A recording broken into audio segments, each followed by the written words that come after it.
तो भारत की सभ्यता के बारे में हम मानते हैं कि ये बहुत पुरानी सभ्यता है और शायद इस समय दुनिया में सबसे पुरानी जीवित सभ्यता है। भारत के बाद की बहुत सारी सभ्यताएं आई और चली गई, लेकिन भारतीय सभ्यता अभी तक जीवित है पूरी दुनिया में। तो शायद इसलिए कि समय के साथ हमने भूलों का परिष्कार करना सीखा है, तो भविष्य में भी हम इन भूलों का परिष्कार अपने जीवन में और समाज में कर पाएंगे। इस दृष्टि से थोड़ी सी बातें मैं रख पाऊंगा, क्योंकि भूलें तो बहुत हैं, लेकिन जिन भूलों ने हमारा पूरा इतिहास बदल दिया, हमारा भूगोल बदल दिया, हमारी सभ्यता, हमारी संस्कृति को पूरे गहरे तक मथ डाला, जिन भूलों ने हमारी अर्थव्यवस्था को पूरी तरह से चौपट कर दिया, जिन भूलों के कारण देश के टुकड़े हो गए, ऐसी कुछ गंभीर भूलों की तरफ आपका ध्यान आकर्षित करूंगा। आजादी के पिछले 63 वर्षों में सबसे बड़ी और सबसे पहली भूल जो हमसे हुई वो ये कि जब हम 15 अगस्त 1947 को आजाद हुए तो उससे एक दिन पहले हमने भारत का बंटवारा स्वीकार कर लिया। ये हमारी बहुत बड़ी राजनीतिक भूल थी, जो आज सारी दुनिया के विशेषज्ञों के द्वारा कही जा रही है कि भारत ने अगर अपना बंटवारा स्वीकार नहीं किया होता तो आज का भारत दुनिया में कुछ और होता। लेकिन 14 अगस्त 1947 को हमने भारत से अलग एक पाकिस्तान देश बनना मंजूर करा लिया, या हमने स्वीकार कर लिया कि पाकिस्तान नाम का एक देश इस देश की जमीन पर बन जाएगा। ये हमारी बहुत बड़ी भूल साबित हुई है पिछले 63 वर्षों में। आपके मन में सवाल आया कि ये भूल किससे हुई? हमारे देश के लोगों ने पाकिस्तान को स्वीकार किया या हमारे देश के नेताओं ने पाकिस्तान बनवा दिया? लोगों की बात अगर मैं करूं आपसे, तो 1937 से भारत में एक राजनीतिक पार्टी बनी।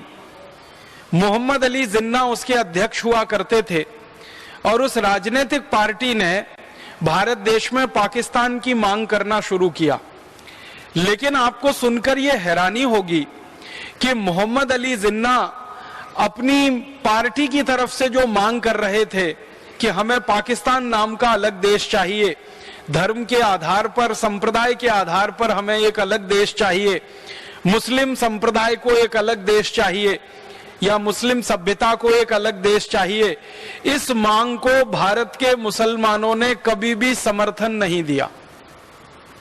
भारत के मुसलमानों की इस बात के लिए तारीफ करनी पड़ेगी कि जिन्ना के द्वारा की गई इस मांग को भारत के मुसलमानों ने कभी भी समर्थन नहीं दिया।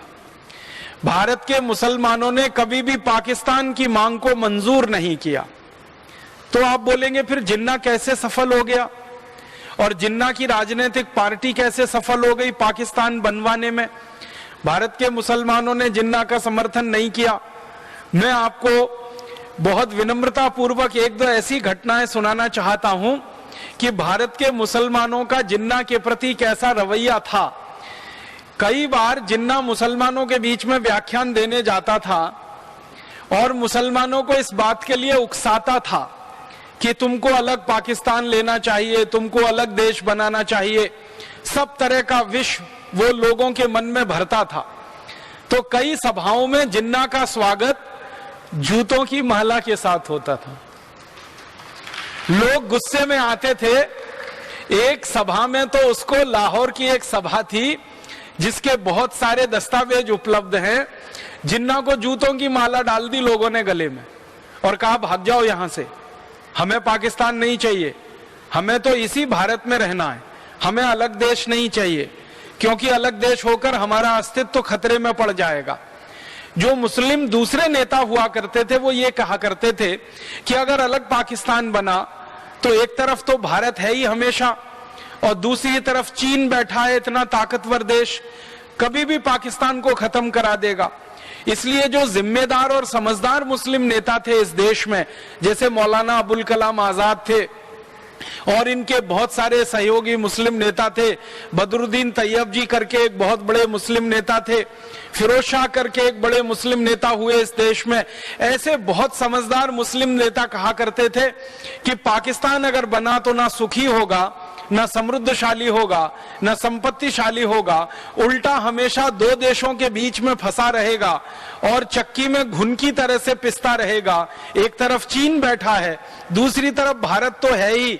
इसलिए ज्यादा समझदार मुस्लिम नेता मानते नहीं थे जिन्ना की बात को। फिर आप बोलेंगे फिर जिन्ना ऐसे आगे कैसे बढ़ गया? वास्तविकता ये थी कि जिन्ना की ये जो मांग थी पाकिस्तान बनना चाहिए, इसको अंग्रेजों का भरपूर समर्थन था। और वास्तविकता जो मैं कहना चाहता हूं आपसे, जो ऐतिहासिक दस्तावेज हैं वो ये कहते हैं कि पाकिस्तान जिन्ना को नहीं चाहिए था, पाकिस्तान अंग्रेजों को चाहिए था। अंग्रेजों की ये कुटिल नीति थी, उनकी ये कूटनीति थी या उनकी ये दुर्नीति थी कि वो भारत को तोड़कर यहां से छोड़कर जाएं। अंग्रेजों का इतिहास अगर आप पढ़ेंगे पिछले 500 वर्षों का, दुनिया के लगभग 71 देशों को उन्होंने गुलाम बनाया। पिछले 500 वर्षों में ऑस्ट्रेलिया उनका गुलाम हुआ, न्यूजीलैंड उनका गुलाम हुआ, सिंगापुर उनका गुलाम हुआ, हांगकांग, ताइवान को अंग्रेजों ने गुलाम बनाया। भारत के पड़ोसी बहुत सारे देश, इंडोनेशिया, मलेशिया अंग्रेजों की गुलामी में गए। चीन भी गुलाम रहा काफी दिनों तक अंग्रेजों का। जापान को अंग्रेजों ने गुलाम बनाया। दुनिया के ऐसे 71 देशों में, अमेरिका, कनाडा भी अंग्रेजों के गुलाम रहे हैं। ऐसे 71 देशों में जहां जहां अंग्रेजों ने अपना साम्राज्य स्थापित किया था, उन सभी देशों को छोड़ने से पहले अंग्रेजों ने उनका बंटवारा किया था। अफ्रीका का इतिहास अगर आप पढ़ेंगे तो अफ्रीका में अंग्रेजों ने 450 वर्षों की गुलामी लाई थी, या 450 वर्षों तक अफ्रीका में अंग्रेजों का साम्राज्य चला था। और अफ्रीका के एक एक देश को सीधी सरल रेखा में उन्होंने बांट दिया। अगर आप थोड़ा सा विश्व के मानचित्र का अध्ययन करेंगे तो अफ्रीका का नक्शा अगर आप देखेंगे तो अफ्रीका के जो देश हैं, जैसे नाइजीरिया है, जैसे सोमालिया है, जैसे इथियोपिया है, जैसे जिम्बाब्वे है, ऐसे अफ्रीका के छोटे बड़े देशों को आप देखेंगे नक्शे में तो सभी देशों की सीमा रेखाएं एक सरल रेखा है, स्ट्रेट लाइन है। कोई देश चौकोर है, कोई तिकोना है, कोई पंचकोणीय है, कोई षटकोणीय है। इस तरह से देशों को काटा है। मैं आपको जो कहना चाहता हूं वो ये कि देश की सीमाएं कभी भी सीधी सरल रेखा नहीं होती। देश की सीमाएं टेढ़ी मेढ़ी रेखा होती हैं। भारत की सीमा को देखो, अंग्रेज तो भारत को खंड खंड तोड़ना चाहते थे। वो तो भारत देश के ऊपर भगवान की कृपा हुई कि सरदार वल्लभ भाई पटेल जैसा लौह पुरुष हमको भेज दिया उसी समय में, और उनकी दूरदृष्टि थी, उन्होंने अंग्रेजों की चाल को कामयाब नहीं होने दिया। वरना अंग्रेज तो भारत के 565 टुकड़े करना चाहते थे और भारत को वो ऐसे ही बांटने की योजना लेके आए थे जैसे अफ्रीका को उन्होंने बांटा। तो अफ्रीका के देशों के बारे में आप ध्यान से देखेंगे, सभी देशों की सीमाएं स्ट्रेट लाइन में है, सीधी सरल रेखा है। ऐसे बांटा है अंग्रेजों ने मनमानी से, मनमर्जी से।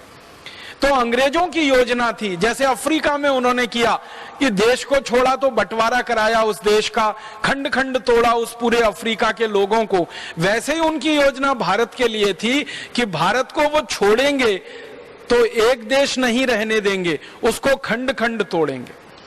तो उन्होंने क्या किया, भारत में 565 रियासतें हुआ करती थी, उनके राजा हुआ करते थे, उनको भड़काना शुरू किया, उकसाना शुरू किया, और हर एक राजा को अंग्रेज ये कहा करते थे प्रत्यक्ष और परोक्ष रूप से कि आप चाहो तो भारत से अलग हो सकते हो। और ज्यादातर राजा ये कहा करते थे नहीं, हमको तो भारत में विलय होना है, भारत में मिलना है। तो फिर अंग्रेज उनको और चिढ़ाने के लिए कहते थे कि फिर आपकी मर्जी, भविष्य में आपका क्या होगा हम नहीं जानते। तो इस तरह से राजाओं को भड़का के, राजकुमारों को भड़काकर उनकी योजना थी कि वो भारत को 565 टुकड़ों में तोड़ें।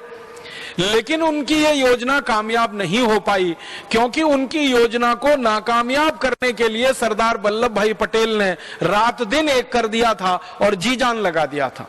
इसलिए भारत की अधिकांश रियासतें, 3 को छोड़कर, एक रियासत थी जम्मू कश्मीर, एक रियासत थी उसका नाम था जूनागढ़ जो गुजरात में है, समुद्र के किनारे है, और एक रियासत थी हैदराबाद।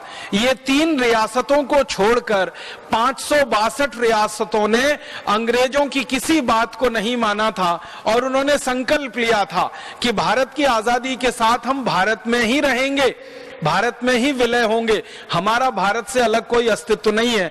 तो